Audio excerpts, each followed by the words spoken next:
I believe that we can build that beloved community, one that is strong and decent, just and kind, one in which we can all see ourselves. Democratic Vice Presidential candidate Kamala Harris yesterday accepting the nomination to be the running mate of Joe Biden. And I've been very excited to speak to Dave Dulio, the director of the Center for Civic Engagement at Oakland University, professor in the political science department there. He's on our AT&T line right now, so class is in. Good morning, sir. Good morning, Michael Patrick. How are you?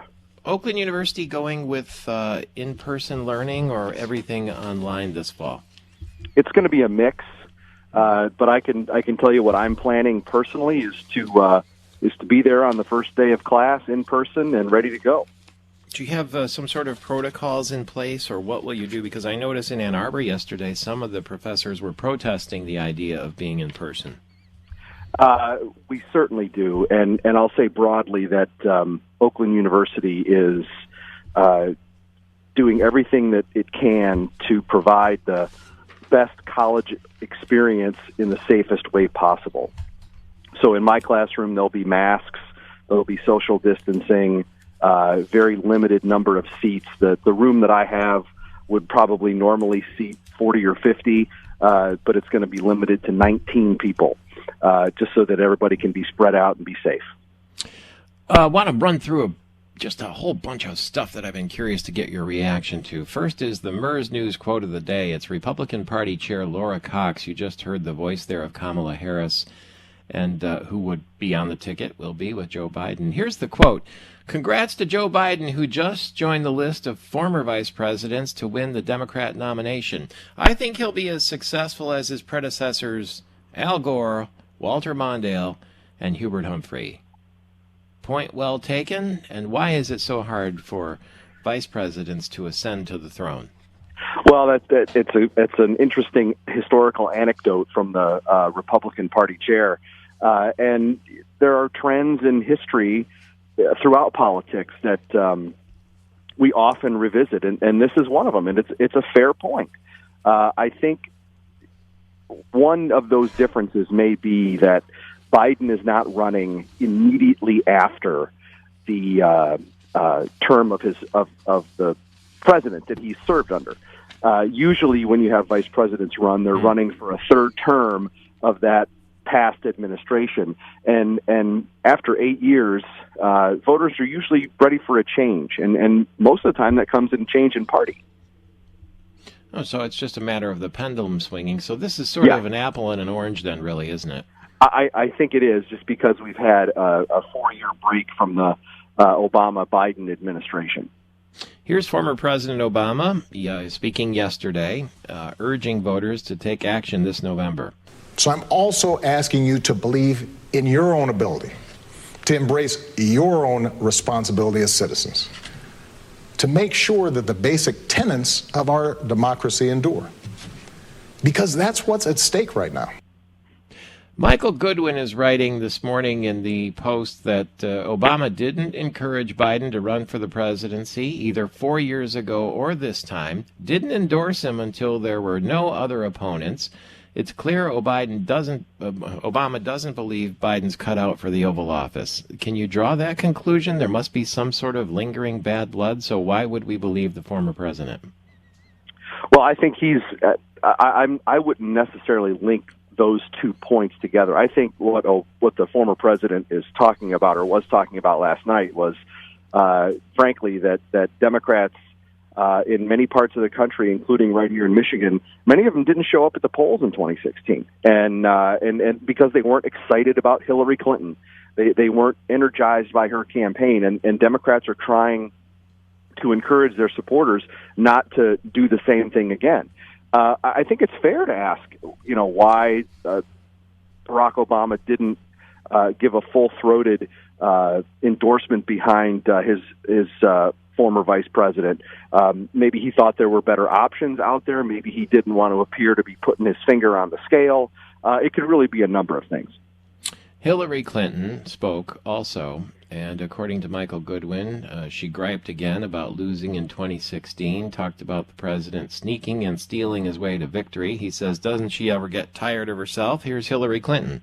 I wish Donald Trump knew how to be a president, because America needs a president right now. She says he can't put his ego aside.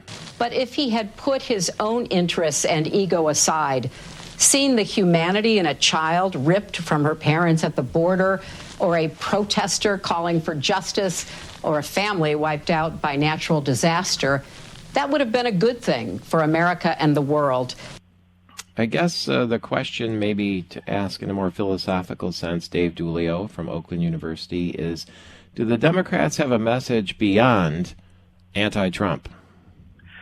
Well, to this point, it really has not been. I mean, and they have, and frankly, they may not need anything more than that this election cycle. Usually, the candidates have to give voters a reason to vote for them, not just against their opponent.